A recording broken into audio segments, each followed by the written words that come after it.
दोस्तों इमेजिन करो कि आप रोज की तरह अपने घर पर रात में सो रहे हैं, पर अचानक से कोई आता है और आपके जगने से पहले ही वो आपकी सारी मेमोरीज को अपने हाईटेक डिवाइस में डाउनलोड करके एक क्लोन के अंदर डाल देता है जो बिल्कुल आप ही की तरह दिखता है।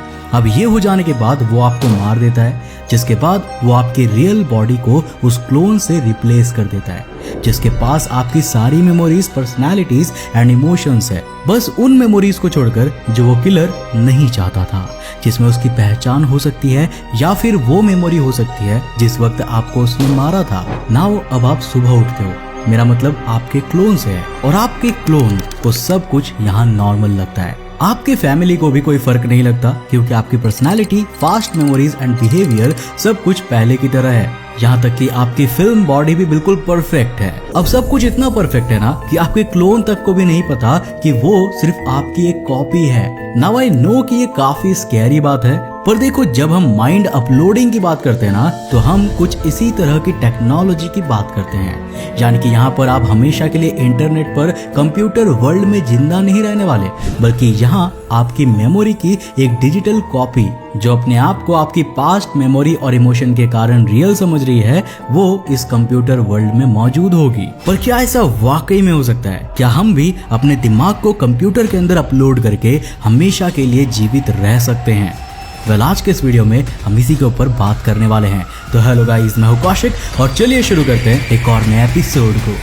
अब दोस्तों, हर किसी को हमेशा के लिए जीना है, पर इसमें सबसे बड़ी समस्या है हमारी फिजिकल लिमिट्स। क्योंकि देखो, भले ही हमारी इमेजिनेशंस अंतरिक्ष की अनंत दूरियों तक जाती है, लेकिन हमारा ब्रेन इस हड्डी और मांस से बनी बॉडी के अंदर कैद है, जिसे काफी आसानी से चोट पहुंचाई जा सकती है, या फिर एक समय के बाद तो ये बॉडी खुद ही धीरे धीरे काम करना बंद कर देती है, और जिसे हम बूढ़ा होना कहते हैं। तो अब ऐसे में अगर हमें लंबे समय तक जीना है तो इसका सबसे अच्छा तरीका अपने ब्रेन को कंप्यूटर में अपलोड करना लगता है, राइट?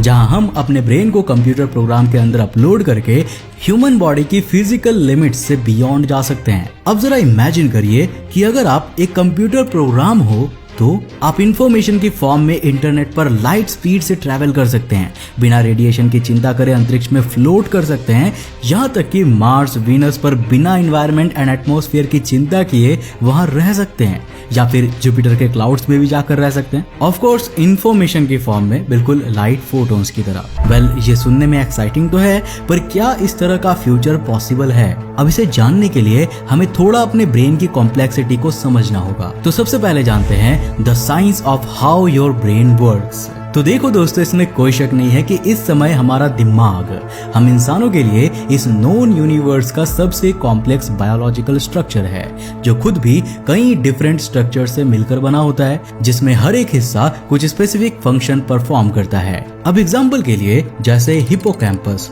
जो सीखने और मेमोरी फॉर्मेशन में सबसे इम्पोर्टेंट रोल निभाता है, और एमिगडाला जो हमारे इमोशंस के लिए जिम्मेदार है। अब देखो, इंसानों के दिमाग में अप्रोक्सीमेटली 86 बिलियन न्यूरॉन्स मौजूद होते हैं। ये न्यूरॉन्स लगातार ब्रेन में एक दूसरे के साथ इलेक्ट्रिकल एंड केमिकल सिग्नल से कम्युनिकेट करते रहते हैं, जिनसे हमारे thoughts, emotions and behaviours develop होते हैं, और ब्रेन का हर न्यूरॉन एक दूसरे के साथ थाउजेंड्स ऑफ कनेक्शंस बना सकता है। अब हमारे दिमाग की कॉम्प्लेक्सिटी एंड पावर का अंदाजा आप इसी बात से लगा सकते हैं कि इसमें हर सेकंड 100 अरब ऑपरेशन परफॉर्म होती है, जो लगातार हमारी बॉडी और कॉन्शियसनेस को कंट्रोल कर रहे होते हैं, और यहाँ तक कि हमारे आसपास की रियलिटी को महसूस करने में भी ब्रेन का सबसे बड़ा रोल होता है। और इसीलिए कई बार वैज्ञानिक ये भी मानते हैं कि ये जो यूनिवर्स हम अपने आसपास देख रहे हैं ना, ये रियल नहीं है, बल्कि इंसानी दिमाग द्वारा जनरेटेड एक इमेजरी है, जिसके बारे में मैं आपको एक और वीडियो में बता चुका हूँ, आप उसे जाकर भी देख सकते हो। पर देखो, इतना सब कुछ जानने के बावजूद भी वैज्ञानिकों का मानना है कि हम अभी ह्यूमन ब्रेन के बारे में काफी लिमिटेड ही जानते हैं, क्योंकि हम अभी भी सबसे इम्पोर्टेंट बात नहीं जानते कि आखिर ह्यूमन ब्रेन में कॉन्शियसनेस कहां से आती है। अब देखो, इस ब्रेन का आखिर वो कौन सा हिस्सा है जो हमें एक मशीन से डिफरेंट बनाता है? तो अब आते हैं अपने मेन सवाल पर कि क्या हम ह्यूमन ब्रेन की सारी इंफॉर्मेशन इंक्लूडिंग कॉन्शियसनेस को कंप्यूटर के अंदर अपलोड कर सकते हैं। तो देखो दोस्तों, अगर हमें किसी ब्रेन की सभी इंफॉर्मेशन कंप्यूटर डेटा की फॉर्म में रिकॉर्ड करनी है तो उसके लिए हमें उस ब्रेन की मॉलिक्यूलर लेवल पर एक्यूरेट मैपिंग करनी होगी, ताकि हम उस ब्रेन में मौजूद उन billions of neurons and connection pattern and cells का एक्यूरेट मैप तैयार कर सके, ताकि हम उसकी एग्जैक्ट कॉपी कंप्यूटर प्रोग्राम में सिम्युलेट कर सके। लेकिन यहाँ परेशानी ये है कि आज के समय में हमारे पास इस तरह की स्कैनिंग टेक्नोलॉजी नहीं है जो किसी ब्रेन को मॉलिक्यूलर लेवल पर स्कैन कर सके। पर देखो, इसका भी एक सोल्यूशन है, पर उसके लिए हमें ब्रेन को शरीर से बाहर निकालकर उसे माइक्रो लेवल पर कई लेयर्स में काटना होगा। लेकिन इसके बावजूद भी ये कंफर्म नहीं है कि इसके बाद भी सभी डिटेल को एग्जैक्ट मैप किया जा सके। अब दोस्तों, साल 2020 में वैज्ञानिकों की एक टीम ने चूहे के 1 क्यूबिक मिलीमीटर यानी कि एक छोटे से पत्थर के जितने दिमाग के टुकड़े को सक्सेसफुली स्कैन किया था, जिसमें 1 लाख से ज्यादा न्यूरॉन्स और 1 अरब सिनॉप्सिस के साथ 4 किलोमीटर नर्व फाइबर की एक्यूरेट मैपिंग की गई थी। और इसके लिए चूहे के दिमाग के एक छोटे से हिस्से के ही 25,000 स्लाइसेस किए गए थे और उन्हें 5 अलग अलग इलेक्ट्रॉन माइक्रोस्कोप के जरिए कंटिन्यूअसली 5 महीने तक स्कैन किया गया था और उसमें मौजूद हर डिटेल को कैप्चर किया गया। अब इस पूरे प्रोसेस में 100 मिलियन इमेजेस कैप्चर की गई और बाद में इन सभी इमेजेस से एक 3D मॉडल तैयार करने में ही कंप्यूटर को करीब 3 महीनों का समय लग गया, जिससे बनने वाली इस पूरी फाइल का साइज 2 मिलियन गीगाबाइट्स यानी कि करीब 20 लाख जीबी था। अब आप सोचिए कि दिमाग का केवल एक कंकड़ जितना सा हिस्सा स्टोर करने के लिए अगर हमें इतनी ज्यादा स्टोरेज कैपेसिटी की जरूरत है, तो अगर पूरे ह्यूमन ब्रेन को स्टोर करना हो तो हमें उसके लिए कितनी कैपेसिटी चाहिए होगी। मतलब सिंपल भाषा में बोलूं तो पृथ्वी पर मौजूद सभी डेटा स्टोरेज भी ह्यूमन के केवल एक दिमाग के डेटा को स्टोर नहीं कर सकता। अब यहाँ पर मैं बस एक दिमाग की ही बात कर रहा हूँ, यानी अगर हमें फ्यूचर में माइंड अपलोडिंग टेक्नोलॉजी रियल बनानी है तो हमें कई ऐसे अनइमेजिनेबल पावरफुल कंप्यूटर्स और स्टोरेज कैपेसिटी की जरूरत होगी।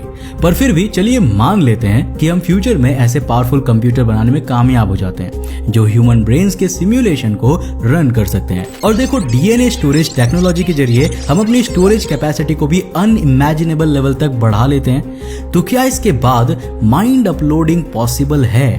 और अगर हाँ, तो वो फ्यूचर कैसा होगा जहां माइंड अपलोडिंग एक रियलिटी होगी? तो देखो दोस्तों, वैज्ञानिकों के मुताबिक हम फ्यूचर में माइंड अपलोडिंग तो कर पाएंगे और शायद फ्यूचर के कंप्यूटर की मदद से उन्हें सिम्युलेट करके एक एआई कॉन्शियसनेस भी क्रिएट कर पाएं। लेकिन क्या वो रियल ह्यूमन कॉन्शियसनेस होंगी? ये एक डिबेट का सवाल है। मतलब अगर आपने अपने माइंड अपलोडिंग कराई तो क्या वो आपकी कॉन्शियसनेस होंगी या फिर बस आपकी past memories, feelings and personality से बना एक कंप्यूटर एआई जो अपने आप को रियल समझ रहा है? अब आई नो थोड़ा कंफ्यूजिंग हो सकता है, इसीलिए चलो एक मूवी के एग्जांपल से समझाता हूँ। तो साल 2018 में रेप्लिकाज नाम की एक मूवी रिलीज हुई थी जिसके मेन कैरेक्टर हमारे जॉन विक वाले हीरो कियानो रीव्स हैं, जो इस मूवी में एक साइंटिस्ट है जो ह्यूमन बॉडी की क्लोनिंग करके उनमें मेमोरी अपलोड करने पर रिसर्च कर रहा होता है। लेकिन इसी बीच जब एक दिन हमारा हीरो अपने फैमिली के साथ वेकेशन पर जा रहा होता है तब उसकी कार का एक्सीडेंट हो जाता है, जिसमें साइंटिस्ट तो बच जाता है पर उसकी फैमिली की जान चली जाती है। जिसके बाद हीरो अपनी फैमिली के सभी मेंबर्स के ब्रेन की एडवांस टेक्नोलॉजी से मैपिंग करता है और उनकी सभी मेमोरीज, इमोशंस और पर्सनालिटीज को उनके नए बनाए गए क्लोन्स में डाल देता है, बस उस इंफॉर्मेशन को छोड़कर जिसमें उनका रोड एक्सीडेंट हुआ था। अब आप यकीन नहीं करोगे पर मूवी में यही दिखाया गया है कि इस सब के बावजूद वो क्लोन्स अपने आप को ही रियल मानते हैं। उनके रोजमर्रा के काम सभी बिल्कुल पहले जैसे होते हैं, उनकी थिंकिंग, पर्सनालिटी, इमोशंस सब कुछ पहले के जैसा ही होता है, यानी बिल्कुल वैसा ही जैसा मैंने इंट्रो में कहा था। अब ऐसे में जरा आप सोचिए कि अगर इस तरह की टेक्नोलॉजी फ्यूचर में रियल होती है तो वो दुनिया कैसी होगी? क्या आप ऐसे में भी अपनी माइंड की मैपिंग करवा कर अपनी एक कंप्यूटर कॉपी बनाना चाहोगे? अच्छा चलो अब इमेजिन करो, आप आज से कई 100 साल आगे के फ्यूचर में हैं जहां पर माइंड अपलोडिंग पॉसिबल है। अब ऐसे में आप भी एक माइंड अपलोडिंग क्लिनिक में जाकर अपने ब्रेन को अपलोड कराते हैं, जो प्रोसेस कुछ ही समय में कंप्लीट हो जाता है, जिसके बाद आप वापस घर पर आ जाते हैं और आप इस प्रोसेस के बाद ये सोचते हैं कि यार मुझे तो कुछ डिफरेंट लगा ही नहीं, तो मैं तो अभी भी यही हूँ इंसानी शरीर में, जहाँ मुझे चोट भी लग सकती है और मेरी जान भी जा सकती है। तो फिर इस सब का फायदा क्या हुआ? अब आप ये सोच ही रहे थे कि दूसरी ओर आपके ब्रेन अपलोडिंग से बनी एक न्यू कंप्यूटर कॉन्शियसनेस एक सिम्युलेटेड वर्ल्ड में अपनी आंखें खोलता है, जिसके पास आपकी मेमोरीज, पर्सनालिटीज, इमोशंस है, जो बिल्कुल अपने आप को जिंदा महसूस करता है, या फिर कहूं कि वह अपने आप को भी रियल मान रहा है। और देखो, काफी हद तक वो रियल है भी। अब यहाँ पर उसे बस इतना याद है कि वो माइंड अपलोडिंग के लिए क्लिनिक में गया, जिसके बाद उसकी आंखें अभी इस कंप्यूटर वर्ल्ड में खुली, एक ऐसी दुनिया में जहां वो बिना किसी फिजिकल लिमिट के हजारों साल तक जी सकता है और वो सब कुछ कर सकता है जिसे वो हमेशा से करना चाहता था, जो उसने माइंड अपलोडिंग से पहले सोच कर रखा था। यानी सिंपल भाषा में कहूं तो सेम टाइम पर कंप्यूटर के सिमुलेशन वर्ल्ड और रियल वर्ल्ड दोनों जगह पर आपकी एक एक कॉपी जिंदा है और दोनों ये ही समझ रहा है कि वो रियल है। तो अब यहाँ पर क्या इसका कोई सोल्यूशन है? तो देखो यार, इसके दो सोल्यूशन हो सकते हैं। तो पहला तो माइंड अपलोडिंग के दौरान ही जो ह्यूमन माइंड अपलोड कराने वाला है उसकी कॉन्शियसनेस को माइंड अपलोड के बाद इस फिजिकल वर्ल्ड से खत्म कर दिया जाए। यानी यहाँ पर दो डिफरेंट पर्सनालिटी का कोई इश्यू ही नहीं है। लेकिन क्या ये सही होगा और क्या इसमें खत्म किए जाने वाले कॉन्शियसनेस रियल होगी? ये डाउट हमेशा हमारे अंदर बना रहेगा। या फिर देखो, दूसरा सोल्यूशन ये हो सकता है कि हम यहाँ के रियल कॉन्शियसनेस को ही कंप्यूटर वर्ल्ड में ट्रांसफर करें। पर देखो, इस सिचुएशन में भी रियल वर्ल्ड में रहने वाले ह्यूमन की जान तो चली ही जाएगी और यहाँ भी आप ये नहीं पता लगा सकते कि आखिर कौन सी कॉन्शियसनेस रियल है, कंप्यूटर वर्ल्ड वाली या फिर वो जिसे हमने माइंड अपलोडिंग के दौरान इस वर्ल्ड में खत्म कर दिया। अब बात करते हैं mind machine interfaces, connecting human and machine intelligence. तो दोस्तों, जैसा कि हमने देखा कि ब्रेन अपलोडिंग दूर से कितनी भी फैसिनेटिंग लगे, लेकिन रियल में माइंड अपलोडिंग हमें वो एक्सपीरियंस नहीं दे पाएगी जिसको हम चाहते हैं। तो ऐसे में क्या होगा अगर हम खुद ही अपने दिमाग और बॉडी को कंप्यूटर से ही जोड़ दे तो ऐसे में हमारी रियल कॉन्शियसनेस खुद ही कंप्यूटर की दुनिया को एक्सप्लोर कर पाएगी, जो ब्रेन अपलोडिंग से तो ज्यादा ही रियल होगा, क्योंकि इसमें आप सभी एक्सपीरियंस अपने दिमाग के अंदर कर रहे होंगे, अपने बायोकेमिकल ब्रेन के अंदर, जिसमें आपके दिमाग के पास सारे इंटरनेट का एक्सेस हो सकता है और अनलिमिटेड नॉलेज एक्सेस के कारण आप लिटरली अर्थ पर मौजूद सबसे इंटेलिजेंट इंसान भी बन सकते हो। पर देखो, इस टेक्नोलॉजी के भी कुछ कंसर्न्स है जो सच बताओ तो मुझे माइंड अपलोडिंग से भी ज्यादा खतरनाक लगते हैं। अब एग्जांपल के लिए इलोन मस्क की कंपनी न्यूरालिंक को ही ले लेते हैं। मान लीजिए कि फ्यूचर में Neuralink successfully human body and emotion को कंट्रोल करने वाली एक चिप बना देती है, जिसके बाद इसकी डिमांड के कारण ज्यादा से ज्यादा लोग अपने ब्रेन में इसे इंस्टॉल कर लेते हैं। अब बेशक इसके बहुत से फायदे हैं, स्पेशली फॉर पैरालाइज्ड पीपल। इसके अलावा आप इसके जरिए बिना किसी डिवाइस को टच किए उसे अपने ब्रेन की चिप से कंट्रोल कर सकते हैं, जिसके कई सक्सेसफुल एक्सपेरिमेंट बंदरों पर हम देख भी चुके हैं। इसके अलावा न्यूरालिंक के एडवांस वर्जन में तो शायद आप इंटरनेट को भी अपने ब्रेन में ही एक्सेस कर पाए। अब जरा सोचिए, आप अपने दिमाग में कंप्यूटर चिप लगवा रहे हैं जिसका सारा कंट्रोल किसी और कंपनी के पास है, शायद किसी इंडिविजुअल के पास भी, जैसे कि न्यूरालिंक के केस में इलोन मस्क या फिर अमेरिकन गवर्नमेंट के पास। अब देखो, इसका क्या भरोसा है कि भविष्य में इस टेक्नोलॉजी को कोई मिसयूज नहीं करेगा, क्योंकि अगर अर्थ पर मौजूद एक बड़ी पॉपुलेशन इस टेक्नोलॉजी का यूज कर सकती है तो न्यूरालिंक इस अर्थ पर मौजूद सबसे पावरफुल कंपनी होगी। और हाँ, इसके मालिक इलोन मस्क भी, जो लिटरली लोगों के अंदर इम्प्लांट्स न्यूरालिंक चिप की मदद से लोगों के इमोशंस में फेरबदल कर सकते हैं, उनकी बॉडी को कंट्रोल कर सकते हैं, उनके डिसीजंस पर अपना इम्पैक्ट भी डाल सकते हैं, उनके इंटेलिजेंस को इन्फ्लुएंस कर सकते हैं और यहाँ तक कि इस टेक्नोलॉजी के गलत हाथों में जाने से तो लोगों की जान भी ली जा सकती है। वेल देखो, ये मेरे अपने कुछ थॉट्स हैं जो मैं इस वीडियो में आपके साथ शेयर करना चाहता था। अब देखो, लास्ट में यही कहूंगा कि बेशक mind uploading and mind machine interface जैसी टेक्नोलॉजी हमें काफी फ्यूचरिस्टिक एंड एक्साइटिंग लगती है, लेकिन इन टेक्नोलॉजीज के कुछ ऐसे कॉन्सिक्वेंसेस भी है जिन्हें नजरअंदाज नहीं किया जा सकता। वैसे देखो, मैं आपसे जानना चाहूंगा कि अगर आपको फ्यूचर में माइंड अपलोडिंग करने का मौका मिले तो क्या आप करना चाहोगे? और न्यूरालिंक चिप पर भी मैं आपसे जानना चाहूंगा कि फ्यूचर में इस तरह के चिप्स को ह्यूमन ब्रेन में इंस्टॉल करना क्या सही डिसीजन होगा? आप अपनी राय नीचे कमेंट में जरूर देना। तो दोस्तों, मुझे उम्मीद है कि आपको ये वीडियो जरूर पसंद आया होगा। अगर पसंद आया तो इसे लाइक करते हुए जाना। मैं मिलता हूँ आपको नेक्स्ट एपिसोड के साथ, तब तक के लिए बाय, जय हिंद।